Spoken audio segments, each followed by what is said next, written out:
ಪ್ರತಿ ವರ್ಷ ಭಾದ್ರಪದ ಮಾಸದ ಶುಕ್ಲ ಪಕ್ಷದ ಚತುರ್ದಶಿಯಂದು ಅನಂತ ಚತುರ್ದಶಿಯ ಹಬ್ಬವನ್ನು ಆಚರಿಸಲಾಗುತ್ತದೆ. ಈ ವರ್ಷ ಅನಂತ ಚತುರ್ದಶಿಯನ್ನು ಸೆಪ್ಟೆಂಬರ್ 17 ಅಂದರೆ ನಾಳೆ ಆಚರಿಸಲಾಗುತ್ತದೆ.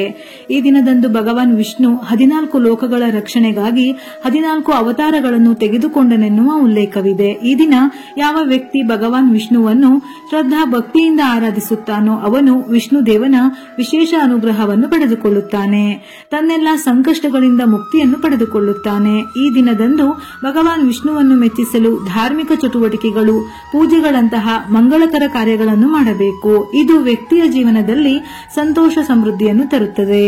ಚತುರ್ದಶಿ ತಿಥಿ ಸಮಯ ಸೆಪ್ಟೆಂಬರ್ 16ರಂದು ಮಧ್ಯಾಹ್ನ 3:10 ಪ್ರಾರಂಭವಾಗಿ ಸೆಪ್ಟೆಂಬರ್ 17ರಂದು ಬೆಳಿಗ್ಗೆ 11:44 ಮುಕ್ತಾಯವಾಗುತ್ತದೆ. ಅನಂತ ಚತುರ್ದಶಿ ಪೂಜಾ ವಿಧಾನ. ಈ ದಿನದಂದು ಬೆಳಿಗ್ಗೆ ಸೂರ್ಯೋದಯಕ್ಕೆ ಮುನ್ನ ಸ್ನಾನ ಮಾಡಿ ನಂತರ ಉಪವಾಸ ವ್ರತ ಮಾಡುವ ಸಂಕಲ್ಪವನ್ನು ತೆಗೆದುಕೊಳ್ಳಿ. ವಾಸ್ತವವಾಗಿ ಕೆಲವು ಪವಿತ್ರ ನದಿ ಅಥವಾ ಸರೋವರದ ದಡದಲ್ಲಿ ಅನಂತ ಚತುರ್ದಶಿ ಪೂಜೆಯನ್ನು ಮಾಡುವ ಸಂಪ್ರದಾಯವಿದೆ. ನಿಮಗೆ ಪವಿತ್ರ ನದಿಗೆ ಹೋಗಬಹುದಾದರೆ ಅದು ಒಳ್ಳೆಯದು, ಇಲ್ಲದಿದ್ದರೆ ನೀವು ನಿಮ್ಮ ದೇವರ ಮನೆಯಲ್ಲಿಯೇ ಪೂಜೆಯನ್ನು ಮಾಡಬಹುದು. ಪೂಜೆಯನ್ನು ಮಾಡುವ ಮೊದಲು ಒಂದು ಪೀಠದ ಮೇಲೆ ವಿಷ್ಣು ದೇವನು ಶೇಷನಾಗನ ಮೇಲೆ ವಿಶ್ರಾಂತಿ ಪಡೆಯುತ್ತಿರುವ ಫೋಟೋ ಅಥವಾ ವಿಗ್ರಹವನ್ನು ಇರಿಸಿ. ಇದರ ನಂತರ ಒಂದು ದಾರವನ್ನು ತೆಗೆದುಕೊಂಡು ಅದರಲ್ಲಿ 14 ಗಂಟುಗಳನ್ನು ಹಾಕಬೇಕು. ನಿಮಗೆ ಅನುಕೂಲವಿದ್ದರೆ ರೇಷ್ಮೆ ದಾರವನ್ನು ಕಟ್ಟಿಕೊಂಡರೆ ಬಹಳ ಒಳ್ಳೆಯದು. ಈ ದಾರವನ್ನು ವಿಷ್ಣುವಿನ ಫೋಟೋ ಅಥವಾ ವಿಗ್ರಹದ ಬಳಿ ಇಡಿ. ಬಳಿಕ ಈ ದಾರವನ್ನು ಪುರುಷರು ತಮ್ಮ ಬಲಗೈಗೆ ಮತ್ತು ಮಹಿಳೆಯರು ತಮ್ಮ ಎಡಗೈಗೆ ಕಟ್ಟಿಕೊಳ್ಳಬೇಕು. ಈ ದಾರವನ್ನು ಕಟ್ಟಿಕೊಳ್ಳುವಾಗ ಓಂ ಅನಂತಾಯ ನಮಃ ಎನ್ನುವ ಮಂತ್ರವನ್ನು ಪಠಿಸಬೇಕು. ಇದರ ನಂತರ ಅನಂತ ಚತುರ್ದಶಿಯ ಕಥೆಯನ್ನು ಪಠಿಸಿ, ಏಕೆಂದರೆ ಅದು ಇಲ್ಲದೆ ನಿಮ್ಮ ಉಪವಾಸದ ಸಂಪೂರ್ಣ ಫಲಿತಾಂಶವನ್ನು ಪಡೆಯಲು ನಿಮಗೆ ಸಾಧ್ಯವಾಗುವುದಿಲ್ಲ.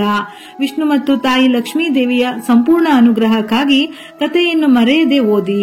ಪೂಜೆಯ ಕೊನೆಯಲ್ಲಿ ಆರತಿ ಮಾಡಿ ನಂತರ ಬ್ರಾಹ್ಮಣರಿಗೆ ಅನ್ನದಾನ ಮಾಡಿ. ಬ್ರಾಹ್ಮಣರಿಗೆ ಆಹಾರ ನೀಡಿದ ನಂತರ ಕುಟುಂಬದೊಂದಿಗೆ ಪ್ರಸಾದವನ್ನು ಹಂಚಿಕೊಳ್ಳಿ. ಇವುಗಳ ಜೊತೆಯಲ್ಲಿ ನಾಳೆಯ ದಿನ ಈ ಕೆಲವು ಪರಿಹಾರ ಮಾಡುವುದರಿಂದ ಅನಂತಾನಂತ ಫಲಗಳು ಪ್ರಾಪ್ತಿಯಾಗುತ್ತದೆಯಂತೆ. ರಕ್ಷಾ ಸೂತ್ರವನ್ನು ಕಟ್ಟಿಕೊಳ್ಳಿ. ಅನಂತ ಚತುರ್ದಶಿಯ ದಿನದಂದು ಭಗವಾನ್ ವಿಷ್ಣುವನ್ನು ಪೂಜಿಸಿದ ನಂತರ ಪುರುಷರು ಮತ್ತು ಸ್ತ್ರೀಯರು ತಮ್ಮ ಮಣಿಕಟ್ಟಿನ ಮೇಲೆ ಅನಂತ ರಕ್ಷಾ ಸೂತ್ರವನ್ನು ಕಟ್ಟಿಕೊಳ್ಳಬೇಕು. ಇದು 14 ಗಂಟುಗಳಿರುವ ರೇಷ್ಮೆ ದಾರವಾಗಿದೆ. ಅನಂತ ರಕ್ಷಾ ಸೂತ್ರದಲ್ಲಿನ 14 ಗಂಟುಗಳು ಕೂಡ 14 ಲೋಕಗಳನ್ನು ಪ್ರತಿನಿಧಿಸುತ್ತದೆ.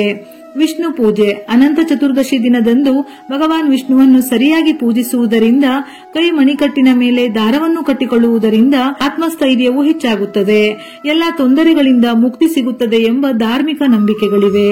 ಸತ್ಯನಾರಾಯಣ ಸ್ವಾಮಿ ಪೂಜೆ. ಅನಂತ ಚತುರ್ದಶಿಯ ದಿನದಂದು ವಿಷ್ಣುವಿನ ಸತ್ಯನಾರಾಯಣ ರೂಪವನ್ನು ಪೂಜಿಸುವುದರಿಂದ ವಿಶೇಷ ಪ್ರಯೋಜನಗಳನ್ನು ಪಡೆದುಕೊಳ್ಳಬಹುದಾಗಿದೆ. ಈ ದಿನದಂದು ಭಗವಾನ್ ಸತ್ಯನಾರಾಯಣನನ್ನು ಪೂಜಿಸುವುದರಿಂದ ಸಂತೋಷವು ಹೆಚ್ಚಾಗುತ್ತದೆ ಎನ್ನುವ ನಂಬಿಕೆ ಇದೆ. ಸಾಧ್ಯವಾದರೆ ಈ ದಿನ ನೀವು ಸತ್ಯನಾರಾಯಣ ವ್ರತದ ಪೂಜೆಯನ್ನು ಮಾಡಬಹುದು. ಈ ದಿನ ಮಾಡುವ ಸತ್ಯನಾರಾಯಣ ವ್ರತದ ಪೂಜೆಯ ಪ್ರಯೋಜನಗಳು. ಈ ದಿನ ಸತ್ಯನಾರಾಯಣ ದೇವರನ್ನು ನಿಯಮಾನುಸಾರ ಪೂಜಿಸುವುದರಿಂದ ಮನೆಯಲ್ಲಿ ಶಾಂತಿ ನೆಲೆಯಾಗುತ್ತದೆ, ಮನೆಯಲ್ಲಿರುವ ವಾಸ್ತು ದೋಷಗಳು ನಿವಾರಣೆಯಾಗುತ್ತದೆ. ಸತ್ಯನಾರಾಯಣನ ಆರಾಧನೆಯು ಮನೆಯಲ್ಲಿ ಸಮೃದ್ಧಿಯನ್ನು ತರುತ್ತದೆ.